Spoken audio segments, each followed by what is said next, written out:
আল্লাহ বলেন আমি কিন্তু প্রত্যেকের হায়াত পূর্ণ করি। অর্থাৎ ছোট বাচ্চা মরলেও সে পূর্ণ হায়াতেই মরে, কিশোর বয়সে মরলেও পূর্ণ হায়াতেই মরে, যৌবনকালে মরলেও পূর্ণ হায়াতেই মরে। কেন? আমি আল্লাহই তো প্রত্যেকের জন্য হায়াত নির্ধারণ করেছি। অতএব যার জন্য আমি যেটুকু বরাদ্দ রাখছি অতটুকুই আমি পূর্ণ করে থাকি। তাইলে কেউ অকালে মরে না, কেউ অসময়ে মরে না, কেউ ছোটকালে মরে না, বরং প্রত্যেকেই নির্ধারিত সময়েই মারা যায়।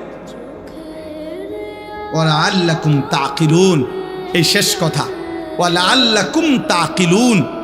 আবার আল্লাহ বুঝাচ্ছে বান্দা, এবার তুমি যদি ভাবো যে আমি তোমাকে একবার মাটি, একবার বীর্য, একবার জমাট রক্ত, একবার গোশতের টুকরা, একবার হাড্ডির কঙ্কাল, একবার নাক চোখ কান দিয়ে শরীর গঠন, একবার রূহ ফুঁকে দিলাম, একবার শিশু বানাইলাম, একবার যুবক বানাইলাম, একবার বৃদ্ধ বানাইলাম, একবার সুস্থ রাখলাম, একবার অসুস্থ রাখলাম, একবার হাসাইলাম, আরেকবার কাঁদাইলাম, একবার আনন্দ দিলাম, আরেকবার দুঃখ দিলাম, একবার সুস্থ রাখলাম, আবার অসুস্থ রাখলাম, এই সব কিছুর দিকে যদি তুমি আকল খাটাও, চিন্তা করো, তাইলে তুমি বুঝবা যে এর কোনোটাই তোমার নিজস্ব ক্ষমতায় না, তোমার অধিকারে না, তোমার হাতে না, বরং সবটাই করছি আমি আল্লাহ।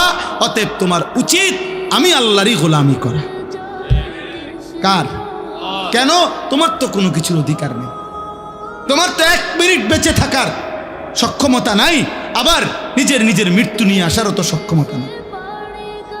অতএব আমরা প্রত্যেকেই আজকের এই রাত গভীরে দয়া করে ইনসাফের সাথে আমি অনুরোধ করব, প্রিয় ছেলেরা, বাবারা, পর্দার আড়ালের মা বোন, প্রত্যেকেই